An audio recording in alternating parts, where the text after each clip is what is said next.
Supernova Comic Con and Gaming Expo Sydney 2025. Let's go check it out.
Supernova brings all pop culture under one roof, a place where you can look for toys, comics, cards, there's cosplay, there's meet and greets, which is one of the big things that I attend. There's also the artist alley, there's book authors, and there's just so much going on at this convention. It's a 2-day convention in Sydney, and we were there on the Saturday.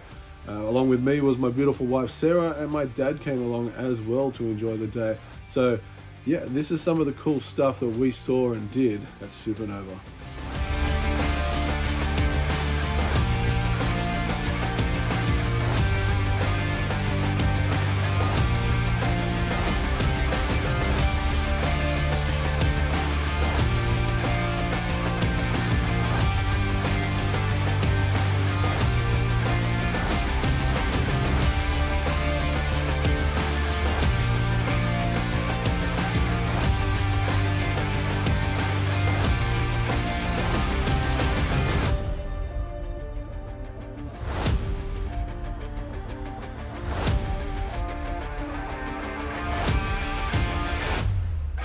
Guys, the thumbnail gives away the meet and greets that we had on the day, but I was there bright and early to meet the one and only Billy Zane, the Phantom, and I was lucky enough to get in and get my photo and autograph really quickly in the morning before the crowds got there.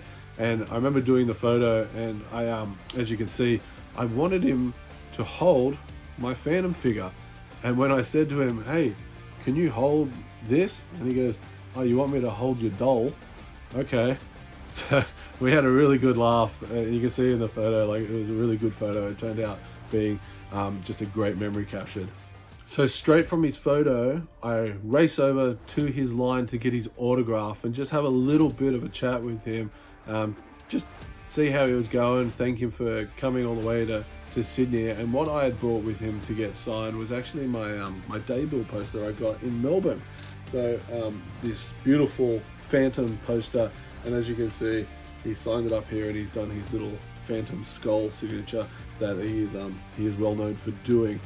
So it was really good. At this time, my dad and Sarah were with me in the line, so they got to just have a quick hello.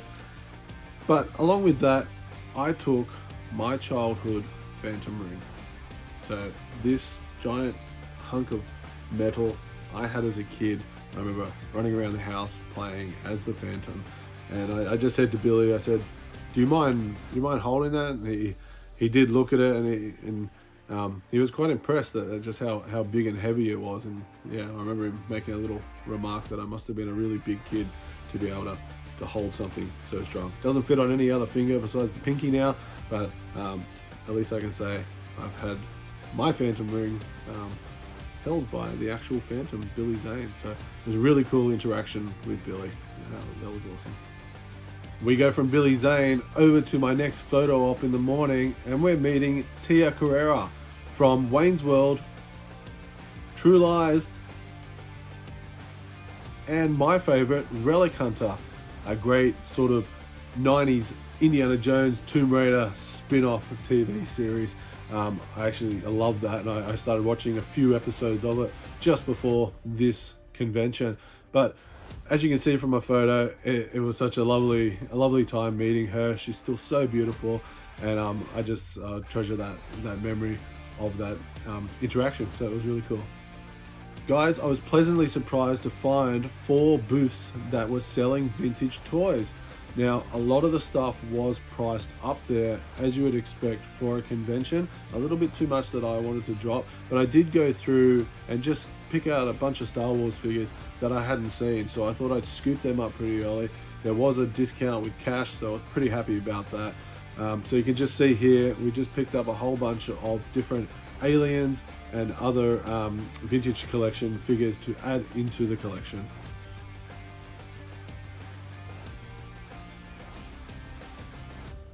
From there, I went straight to the Disney store to see if I could pick up the latest exclusive Disney Star Wars figure, which was this absolutely beautiful R2DL70. So it is the Disneyland 70th anniversary astromech droid. So you can see it's sort of done in the colors of Disney. There was only 3 of these on the hook, so I quickly grabbed one and popped them in my bag. But yeah, such a really cool figure, and something that I thought I don't get on the Disney store too much. We don't get those pop-up stores around here. So yeah, pretty happy to get this one into the collection. I couldn't be at a convention without meeting someone from the Star Wars universe, and Rena Owens was there, the actress who voices Tung Wei in the Attack of the Clones movies, Revenge of the Sith, and in the Bad Batch movies. So I think every incarnation of Tung Wei is voiced by her. Lovely lady. And I just said to her, would you be able to hold my Tung Wei? And she said, of course. So I gave her my figure of Tung Wei from my collection, and she said to me, she said that she's looked at this figure and she's signed this figure for many people around the world. So I didn't get this one signed. I just wanted to hold it and just enjoy that moment.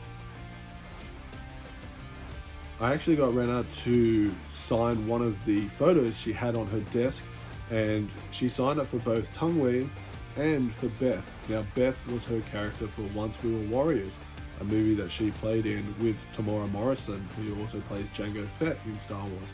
And she told me a little story about George Lucas seeing that movie, and he liked both of those characters. So when Star Wars was being made in Australia, episode 2, episode 3, he reached out, well, probably not George, but they reached out and auditioned and got in on Star Wars. So yeah, it was a pretty cool story to hear.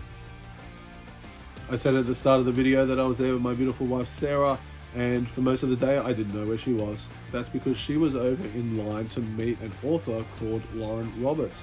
She had her trilogy, her Powerless trilogy of 3 books there in her hands waiting to get signed, and as you can see, after a long wait, Sarah was able to get all 3 books signed by this international author. So it was pretty awesome that Supernova are getting these authors out to Australia. I want to thank my father who picked up a Star Wars figure for me, a 90s red Power of the Force Luke Skywalker figure. My dad knows that I'm collecting these red Power of the Force figures from the original line on card. So it was one that I had missed during the day, but my dad scooped that up. So thanks, mate. All right, guys, over to Artist Alley, a whole shed full of artists drawing, doing their thing, talking to people about their creations. And I had to go over and see Adrian at Shell Shock Studios and pick up this beautiful new artwork that he did of Michelangelo from the Teenage Mutant Ninja Turtles, along with my pet monster.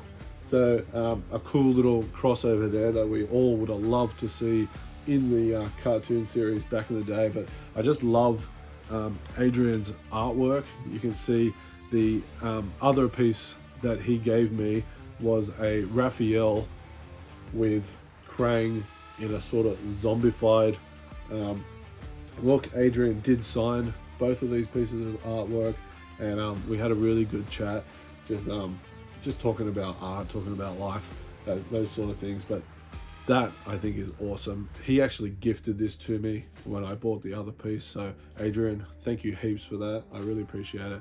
And I would suggest anyone, if you like turtles, if you like some cool artwork, go check out Shell Shock Studios. 2 pieces of artwork into the collection for me, but Sarah, she loves Indiana Jones, and she went and found comic artist Mike Ratz, who is an Australian artist who worked on the Indiana Jones posters for the theatrical Australian release. So along with that, he's worked on Blade Runner posters for the newest Blade Runner, and this is his artwork. Look how beautiful this artwork is. And he was happy enough to sign these pieces, but also have a good chat with Sarah around just like what it was like working for Industrial Light and Magic for a short period of time. Also having a few interactions with George Lucas. I thought it was a pretty fascinating conversation, and I was only sort of standing to the side listening. But Sarah loves these pieces of art. She can't wait to get them framed and pop them up in her study.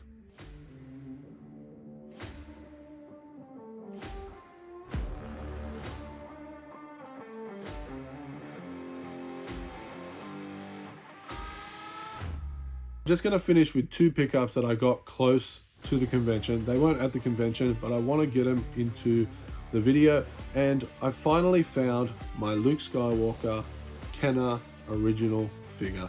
Call him Farm Boy, call him Luke, call him whatever. This is a beautiful, clean figure that I was able to pick up. And I got this from a mate of mine.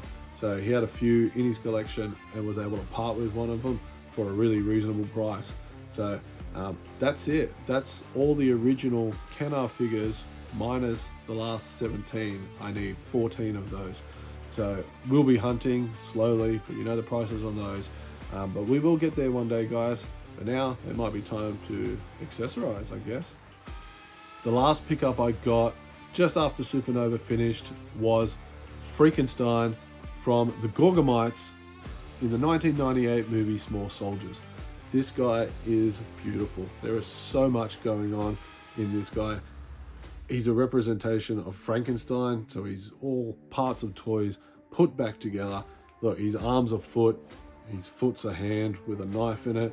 He's got this detachable hand, which I reckon would always be missing, but lucky enough to have him. He is missing a club, so he does have a club that a little button on the back would press and that would swing, but he's got all these pipes. There's just so much going on in this figure, and he's just beautiful.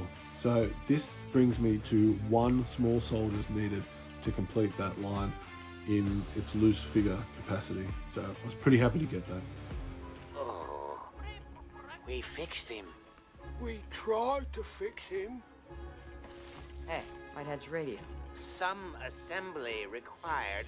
So that's our weekend for Supernova. We got a whole bunch of stuff from the convention, met a whole lot of celebrities and cool artists, even spoke to a few of the authors and comic book writers, picked up a few other things over that weekend that I showed you. Just had a wonderful time with my wife, with my dad. Lots of food, lots of interaction, so it was really cool. Hope you enjoyed the video. If you did, hit that like button and subscribe to the channel. Until next time, guys, stay well. Happy hunting, everyone.